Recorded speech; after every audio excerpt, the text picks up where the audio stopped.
The FIA is planning to monitor fuel usage by Formula One teams more closely this year by introducing a series of physical checks. The new procedures suggest that the governing body could have been alerted to possible gray areas concerning fuel usage in races, and is keen to address any suspicions. It had already tightened up checks in the latter part of 2018. Teams will now be asked to declare how much fuel they are planning to put in the car for the race. FIA technical boss Joe Bauer and his colleagues will then have the right to weigh the cars before and after the race in order to determine exactly how much fuel has been used and how that matches up with what has been recorded by the fuel flow meter. The strict new procedures were outlined in a technical directive from FIA head of single-seater matters Nicolas Tombazis that was circulated to all teams last Tuesday. Teams now have to declare the amount of fuel they intend to put in the car, which covers the laps to the grid, the formation lap, the race and the in-lap, at least 2 hours before the race start. This amount of fuel has to be in the car's tank no later than 1 hour before the pit lane opens, after which time no fuel chilling will be allowed. The FIA then reserves the right to randomly check cars before the race, with the car weighed with a set of travel wheels marked by the FIA and that have a known weight. The team will be asked to drain the fuel tank, with the fuel pump then run to ensure that all remaining fuel goes into the collector, and the FIA will then make sure that there is nothing left in the car. The car will then be weighed again, and a fuel mass calculated from the difference with the earlier weight.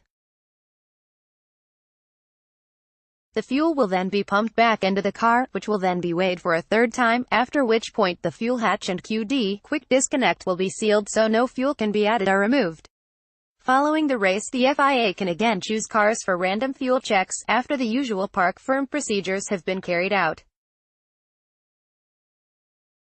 The car will be weighed with the same marked travel wheels used in previous checks. As before, the team will be asked to pump out any remaining fuel, and the FIA will make sure that none remains in the car.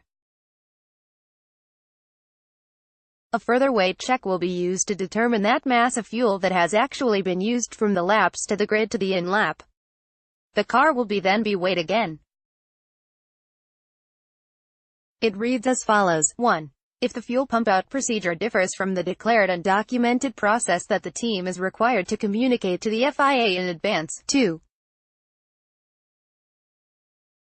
If a significant volume of fuel is found in the car after the fuel has been pumped out using the above procedure. 3. If the team fails to make a fuel mass declaration more than 2 hours before the pit lane opens, or if the declared amount of fuel is significantly different to what gets drained in the event of a random check. 4. If the comparison between the integrated fuel flow meter signal and the measured fuel mass consumption shows the former to be lower than the latter. 5. If the fuel mass used for the race, assessed with the car weight comparison, exceeds 110 kilograms, as required by Article 30.5 of the F1 Sporting Regulations. 6. If software inspections and/or data analysis show significant operational differences between qualifying and the race, although the FIA has already experimented with extra fuel weight monitoring, Red Bull was checked in Abu Dhabi last year, some teams are concerned